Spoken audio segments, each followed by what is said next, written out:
омадани моҳи шарифи рамазона муборак мегум. баъдан метавонанд ба Федератсияи Русия сафар кунанд. худо хоҳад дар ҳаққи тамоми мардуми тоҷик дуо мекунем дар хонаи худо. МВД бирам меган ё ки Сбер бирам, чӣ кор кунам намедонам. Салом тамошобинони барномаҳои Сорубон Сафаров. Информатсияи нав пешкаши шумо мегардонем. Бо диққат гӯш кунед ва ҳатман лайк гузоред.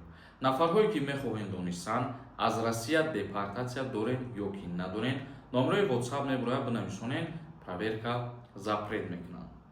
Муҳоҷирон дар Тоҷикистон аз ташхиси тиббӣ гузашта баъдан метавонанд ба Федератсияи Русия сафар кунанд.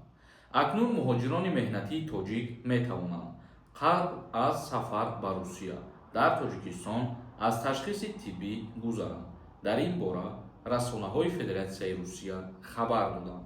Созишнома дар ин бора рӯзи 9 октябри соли 2025 дар шаҳри Душанбе ба имзо расидагӣ буд ва аллакай таҳти амал қарор гирифтагиаст. ҳафтаи гузашта барои тасдиқ ба Думаи давлатии Русия равона карда шуд.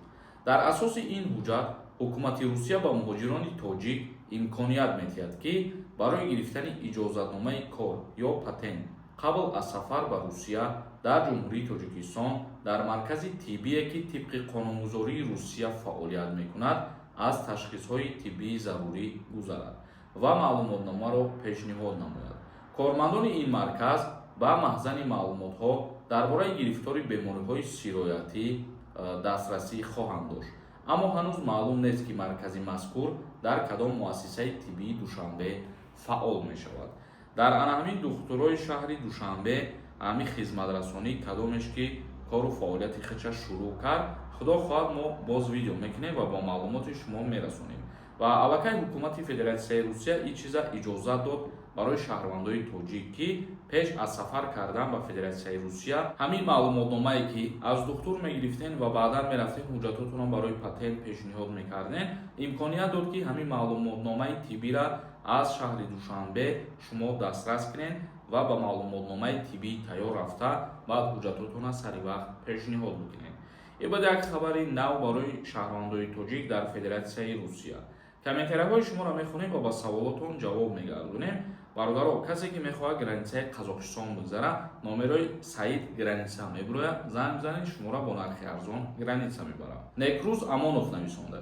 Салом додари азиз, илоҳо соҳу саломат рафта биёед. дар ҳаққи фарзанди ман ҳам дуо кунед ки бегуноҳ дар зиндон шиштай.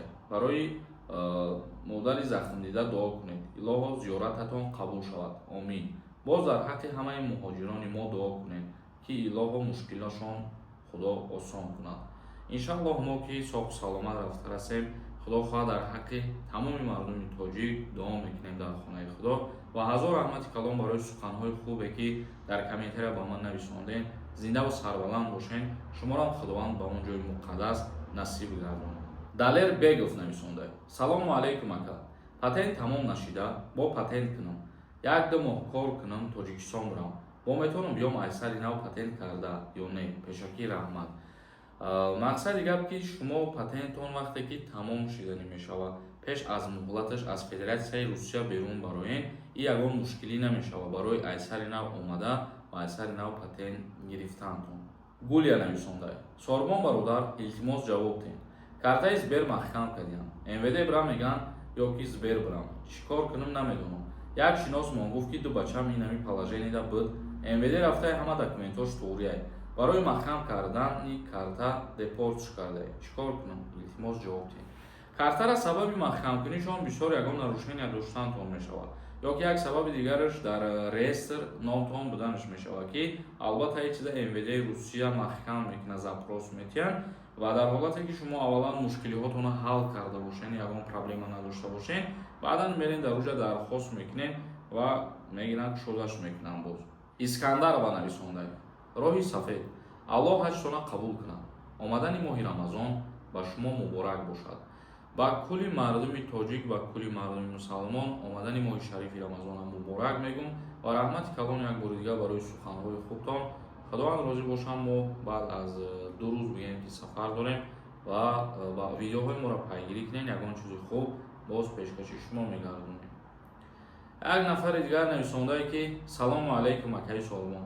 даъваткунӣ ба хизмат сар шидагӣ бошад ё ин ки не ҳозираш сар нашидаем бародари азиз, аз 1 апрел сар мешавад. Як нафари дигар нависонда акаҷон бори севум менависам ответием. Ассалому алайкум ака. Патенти ма дар 17 ноябр аннулировать шидагӣ будаи. Лекин ман патента аплатит карда гаштам. Сроки патенти ман то 25 июл мебошад. Ман охири моҳи феврал Тоҷикистон рафтанем. Ман кай метавонам биём патенти нав гирам? Яъне ки моҳи ноябрда патенти шумо аннулировать шидагӣ бошад, шумо то ана ҳамин муддати 1 сола аз моҳи ноябр ҳисоб кунед, баъд метавонед ки аз сари нав патент бигиред. Алиев нависонда. Салому алейкум акаи Сормон. Сроки патентам 2026 17 апрел тамом мешавад. Баъд барам метавонам патенти нав гирам.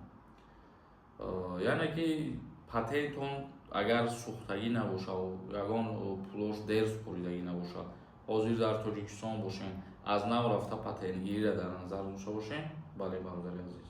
Ҳасан нависонда. Акаи Сормон созен хубем. Ҳамин саволи маро ҷавоб медодем. Хелам нағз мешид. Ма 27 январ 27 сола шидам. Аз хизмат озодам. Бале, 27 шида бошен, озод ҳастед. Раҳмонов нависонда. Салому алейкум Сорбонҷон, бародар. Патентам срокаш то моҳи май буд. Январда омадам марда равам. Патент карда метавонам. То омадан ма ҳамаш 100% месупоридам. Як хело меган то сроки патенти пешина буд, шидана патенти нав карда наметавонем. Ягон асос дора ҳамин гап. Пешакӣ раҳмат. Шумо ки аз Русия берун баромаден ва дигар пули мондаиша пардохт накарда бошен, яъне предоплата накарда бошен, ӯ патент аллакай бекор мешавад. Дар ҳолате ки предоплата кардагӣ бошен шумо, ӯ патенти шумо ба кор мебиёяд. Дар ҳолате ки рафтен агар метавонед ба ҳамун муҳлатдоштагӣ боз кор кунед. Камолов нависонда. Салому алейкум ака. Ма патентам аннулировать шуд. 2 моҳ монд. Бо реестрва ғалтидам. Тоҷикистон равам омадан метавонам. Вақте ки номи шумо дар реестр меғалта чорми спискада, аз қаламрави Русия ки берун баромаден, номи шуморо аллакай запрет мекунанд. Касе ки реестр дай аз граница ки баромад, метавонанд дар ҳамонҷо бигиранд, депортатсияш кунанд. Зинда ва сарбаланд бошем бародарони азиз. Видеои имрӯзаро ҷамъбаст мекунем. Саволотон бошад дар комментария бинависонед. Худованд ҳамаи мо шуморо нигаҳбон бошад.